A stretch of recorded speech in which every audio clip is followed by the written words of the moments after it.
episode of The Security Affair, the flagship podcast of the Centre for International Security and Economic Strategy, or CISES, where we explore strategy, defence, economics, and international security. I'm Alexander Anderson, Director of Policy at CISES. Today we're looking at American foreign policy and economic strategy as national security. I'm joined by Liam Walsh, an MA International Relations student at the University of Cambridge. Liam's interests focus on US foreign policy and the role of economic strategy in national security. With us. Alexander, thanks for having me. So, starting from your research interest, when we talk about economic strategy as national security in the US context specifically, what do we actually mean? Well, I think that we believe that the nature of conflict has fundamentally changed. It's not ideological and it's not territorial, but the state that controls the vast majority of strategic global networks will be the one that ultimately succeeds.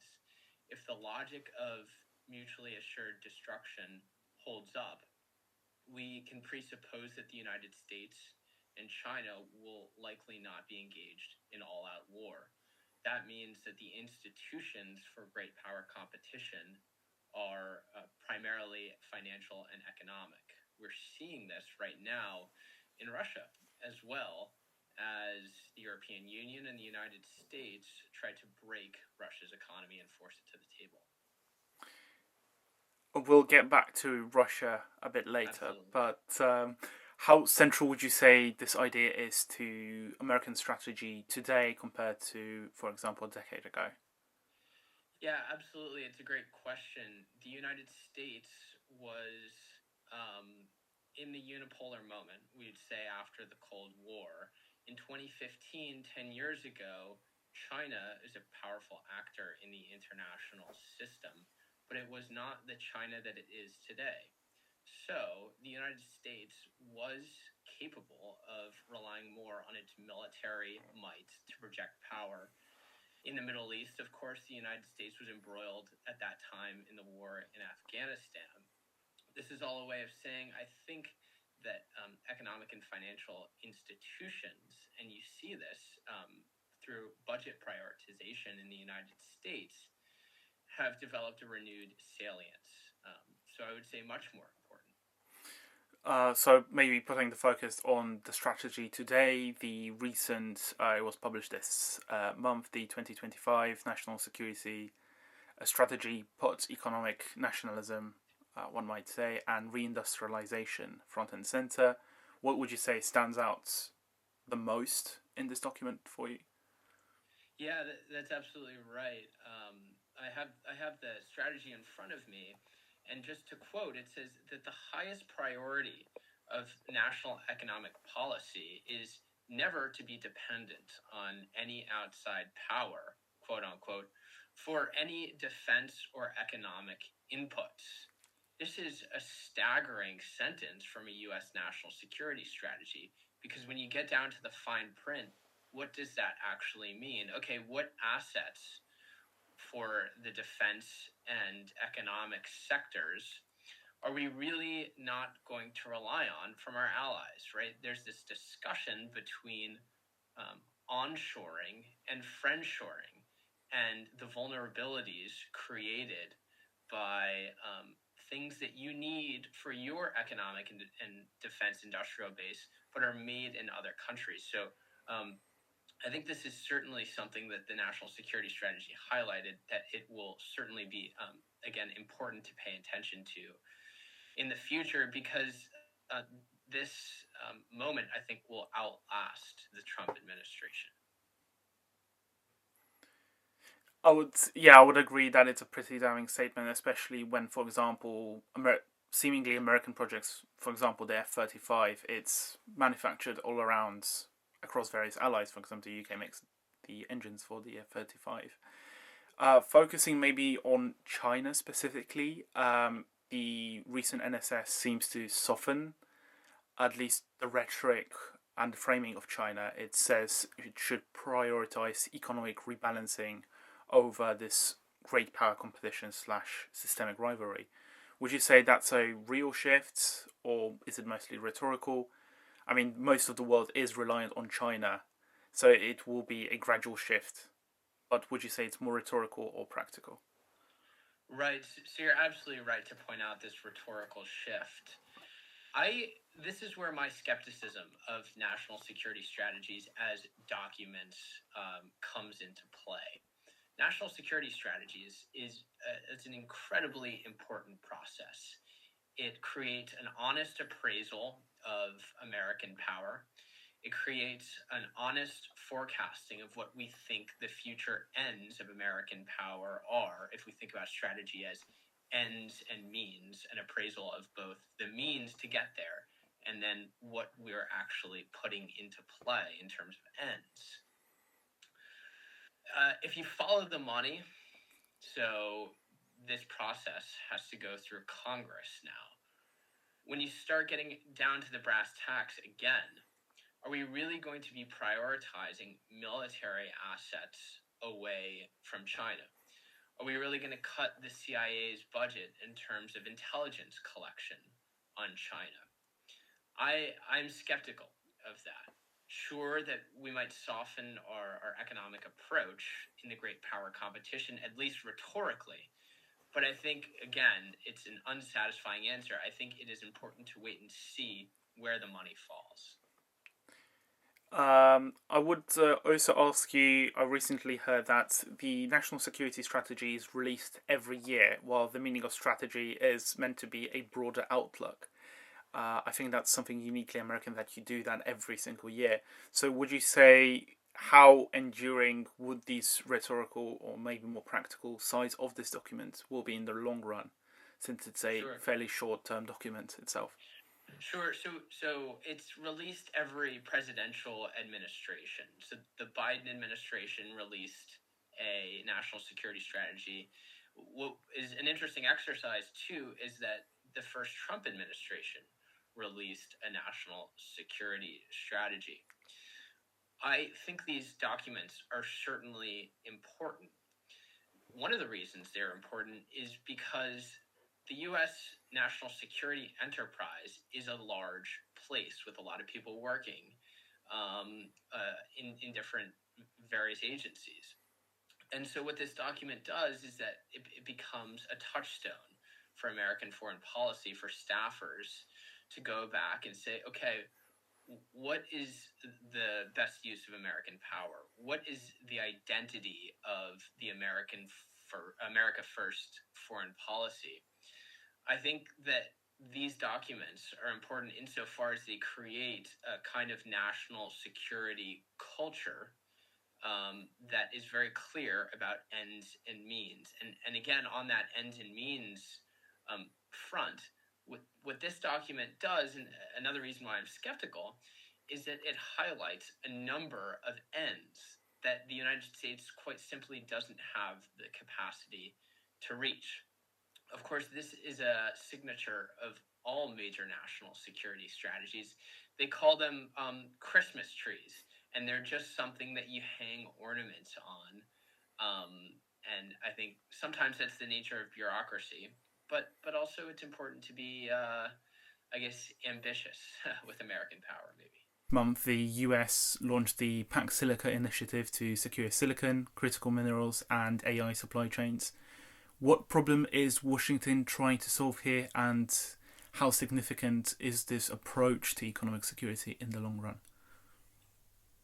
You're absolutely right to point out this initiative, and it is an effort to address the all encompassing nature of artificial intelligence, which again demands energy supply. The United States will need 50 gigawatts of energy to supply some of this next generation of AI technology.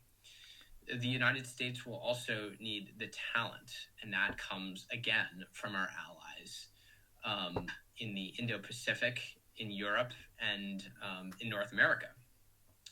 The United States also needs to securitize some of these supply chains for microchips. That involves both critical minerals and the computers, the lithography computers that make semiconductors. So I think this is an important first step. And again, something to follow as the contestation for emerging technology and the things that factor into winning the AI race are subject to the whim of great power competition. How significant would you say that multilateral US led with the allies initiatives such as Pax Silica are as a tool of economic statecraft? I think you sort of mentioned the objectives, etc. Right, sure. That's absolutely right. I think it starts with a recognition that the United States cannot win the AI race alone. In the same way that the United States has really slowed down domestic ship manufacturing because we try to do it alone, artificial intelligence is one of those things that requires outputs from the entire world. You mentioned the F-35. The engines are built in the UK. It's the same way for some of the microchip processors that are made in the Netherlands. And again, these machines that make them are sometimes dominated by our allies overseas. So it'll be absolutely critical, I believe. Would you say that these initiatives, such as sort of the coalition of the willing model, if you will, getting countries that are willing to become part of these newer multilateral initiatives, would you say this complements Trump's more unilateral approach to diplomacy, if you will, or does that sort of contrast with that approach? Yeah, that's a good question. I think that Trump has taken a transactional approach to these things. You see it in the foreign direct investment numbers that he's touting. And so our allies overseas are just having to play the game that Trump wants them to. I think they need to adopt a different strategy in order to get to their end goal. But I do think, and I am optimistic, that the current administration is willing to engage our international partners on something that is, again, so critical like AI. So moving maybe to the broader topic of multilateralism, we are seeing a move, if you will, towards bilateral trade deals, tariff adjustments, as we saw after the tariff day earlier this year, which are all outside the WTO framework. What would you say does this mean for the multilateral trade system? I think it's dangerous. I think trade is now, again, national security policy. And a trade imbalance, like a trade deficit, is now regarded as a source of national insecurity. I'm not a trade expert, so I don't want to get too far out ahead on the multilateral trading system writ large. But I am worried that we will see some retrenchment on the multilateral trading front. And we will also see some states reinvigorate their industrial policy and their investment in key strategic sectors like emerging technology and energy. I believe the EU is also planning its own to take a more prominent role with its own industrial policy. So echoing that. Absolutely right. Would you say we are witnessing the erosion of this US-led post-war rules-based order, or is this a redefinition of it? Sort of different rules for allies, closer allies, further allies, and the rest, rules for the rest? Sure. I'm skeptical of arguments that say that the liberal international order is coming to an end. And here's why. The United States in 1990 contributed about 26% to global GDP. Today in 2025, the number is roughly the same. U.S. military spending has also not subsided. Obviously, the peace dividend lowered domestic spending in the military domain, but for the most part, it has stayed relatively stable. I would point to Russia's invasion of Ukraine, though, as a significant marker of erosion in the liberal international order. We say that big states cannot invade small states, and that is a critical norm that has upheld this order in which we live. What gives me optimism, again, is the fact that NATO and the United States have retained such a close relationship to punish Russia for its kind of transgression against the norms that have facilitated the global order since the Cold War and even farther back since World War II. So it's maybe because you gave Russia as an example, it could also be an example of the failings of this liberal international order, because Russia, it's more of a technical point, but Russia evades sanctions, and I believe a recent figure that was quoted is that the EU spends more on Russian oil than they do supporting Ukraine, still in 2024-25. So that's a sort of counter-example, but that's more of a failing of the US policy, EU policy, rather than US policy, which is sort of outside the topic of our discussion. Yeah, I think you're absolutely right to point that out. What gives me some sense of hope and optimism is that the United States and its European allies, again, despite the purchase of oil and energy resources in large numbers, is that they have successfully, I think, deterred the next aggressor from undertaking this kind of full-scale invasion of a smaller country. I'm, of course, foreshadowing to China's prospective invasion of Taiwan. These are about raising the stakes that a large state could lose should they take this kind of aggressive action against the rules-based international order. Again, that the U.S. built, but all states thrive off of. I think if there's one thing about China, it's that they prefer a stable and predictable international order. And what facilitates that? Having rules, of course. So it's an interconnected world that we live in, of course, and action in one continent, of course, can help us set the context for action in the next. So moving from the economic to the military sphere, allies have been responding in a mixed fashion to the more forceful, some might call it heavy-handed calls for greater burden sharing within NATO, for example. Has the backlash in Europe that has been provoked changed the perception in the US outside the administration of how it is treating its allies? The recent NSS also wasn't really favourable in its opinion of its allies. You're absolutely right.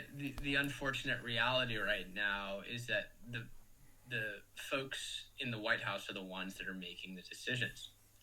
I am confident, though, that the next Democratic administration comprehensively understands the role that Europe plays in the international security order. I've seen communications from Capitol Hill in both the Senate and the House reinforcing America's steadfast partnership to European security. Like I said, though, unfortunately, that doesn't really matter right now. But to your question, certainly there are reverberations beyond the national security establishment as it is right now. After the first term of Trump's presidency, there was a lot of calls that the balance between the US and Europe has been permanently shifted no matter what administration comes next. Would you say Trump 2.0 will have a significant effect on US-European security relations or even economic relations, no matter who comes next? I do. I think it's an unfortunate reality that European countries can no longer forever rely on U.S. Um, economic and military partnership. That the United States, I think, in the eyes of some European leaders, is shaky, not only on its NATO commitments right now, but American resolve in the future by these 4-year terms isn't necessarily guaranteed. Would you say the selective coalition building models, such as Pax Silica, such as the coalition of the willing for aid to Ukraine, does this give powers outside the great powers, so the US, China, more leverage, or does it reduce their room to maneuver, that they have to sort of suborn themselves in various coalitions that are inevitably tied to a great power? Yeah, that's a great question. You see a lot of hedging, don't you? Certainly. I've been interested in this feature of the international system, that there are these global swing states: Saudi Arabia, Turkey, um, South Africa, India, Indonesia.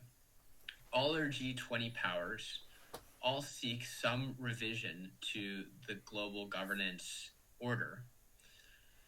China is a top trading partner of all of them, and none have sanctioned Russia for its war in Ukraine. I think these are the states right now that wield significant power, like you said, not only to build coalitions among them, but to play great powers off of each other. You saw MBS in Washington, and certainly there is a hesitancy on the part of American policymakers to give Saudi Arabia any kind of technology, because it is certainly possible that the Chinese will get their hands on it as well. So that's just one example of how some of these swing states, these middle powers, are not only hedging, but using these relationships among great powers in the multipolar system to increase security, to develop prosperity, and the like. Another, I would say, good example of this would have been the UAE's participation in Pax Silica. They later that week they signed a deeper partnership with China. So yeah, Yeah, that's a great example of hedging as well. that's certainly right. Certainly right. What would you say this more ad hoc, maybe issue specific model of coalitions, multilateral structures? What does this mean for more permanent frameworks such as NATO? Sure, that's a good question. I've been following the BRICS coalition closely. I am not sure that some of these powers will want to lock themselves in to a NATO-like coalition. This is among great powers, but I think of the relationship between Russia and China as purely transactional, as revisionist states who don't necessarily agree on identity, certainly not on strategic culture. Certainly, they have a past history of animosity between themselves, but it is a relationship of convenience at the moment. And I think you're going to see a similar thing, at least a similar arrangement for some of these global swing states. Again, Brazil, Mexico, India, Nigeria, South Africa, and Indonesia. And certainly some will lose their swing state status, and new actors will come to become middle powers as well. So another kind of unique feature of the international system right now that is certainly worth following. So moving maybe into US strategy, you mentioned how the US has acknowledged to a certain extent that its military power is not the tool that it needs to reshape the global order when compared to the unipolar era. How central would you say is economic coercion in US strategy today? Right. Economic coercion is certainly an important lever of American statecraft. If you think about the centrality of the US dollar as the medium of global finance, that bestows a great power onto the United States in terms of issuing sanctions. You saw that President Biden did not choose to use the U.S. military in Russia, in the Ukrainian theater, but instead vowed to penalize the Russians with a large tranche of sanctions. What I worry about is that this power is slowly evaporating, that de-dollarization will make American sanctions less effective. And also, to our previous discussion about global middle powers, to what extent China, Russia, North Korea, and Iran are circumventing the American dollar system so that they can act without punishment for potentially aggressive attacks and circumvent again these economic sanctions that are oftentimes crippling to national economies. So, speaking of sanctions, the so-called axis of evil, as it were, it would be a good idea to think about the Western Hemisphere that was central to the national security strategy, specifically about the seizure of a oil tanker that is part of a sanctioned network. Would you say that in Venezuela, the troop build-up, as well as seizing, for example, oil tankers, is that still showing that hard power is still a crucial foreign policy tool and possibly an economic policy tool for the United States?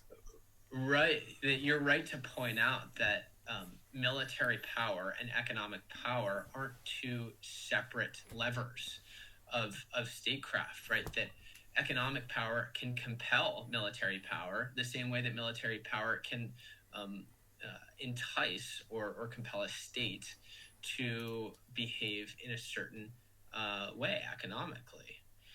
I think that military power off the coast of Venezuela is certainly affecting the economic calculus, not only of Venezuela, but also of Russia, because you think about Venezuelan oil on global markets, what does that do to the price of energy? More specifically, the Russian price of energy. Of course, it undercuts it.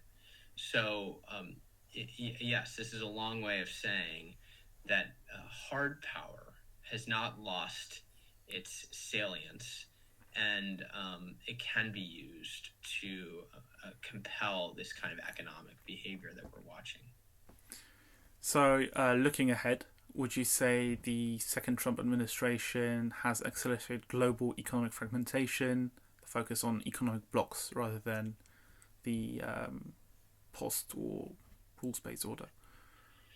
Sure, and it's not something I would necessarily attribute to Trump, but potentially the geopolitical moment that we're living in, that onshoring the the commodities that are essential for 21st century economies is essential. That potentially adversaries could leverage exposure of these global supply chains in a way that threatens national security. So, whether that results in fragmented economies or kind of more robust trading and insulated economic blocks, I think will remain to be seen. So, moving into our final segment, if Sure. you were advising US policymakers, what would you say is the biggest strategic risk they might be underestimating? I really think it's energy. China is adding the United Kingdom's energy grid every year. And if the United States doesn't add the kind of energy infrastructure that AI companies need to stay in the United States, I believe that you would see AI companies go abroad. And that is a perilous geostrategic risk. If you think about Saudi Arabia controlling Anthropic and Google's Gemini and the large LLMs in which American leadership still reigns strong over, I think that would be a profound mistake. I think we can see how countries of origin of certain LLMs have an impact on what they say and how they act in DeepSeek, which has. That's absolutely right. That's absolutely right. And yeah. Thank you. So, what would you say are the three key takeaways you'd want listeners to remember? Sure. So broadly, economic security is national security. Second is that let's not forget about cyberspace and critical infrastructure. If the past 10 years have taught us anything, it is that an attack in cyberspace can have manifestations in the physical world. I was at Heathrow during a cyber attack, and that means that planes can't get into the air or land. The United States has dealt with a key, just these devastating cyber attacks, not only on oil and gas infrastructure in the American South, but they also spotted Chinese malware in some water plants.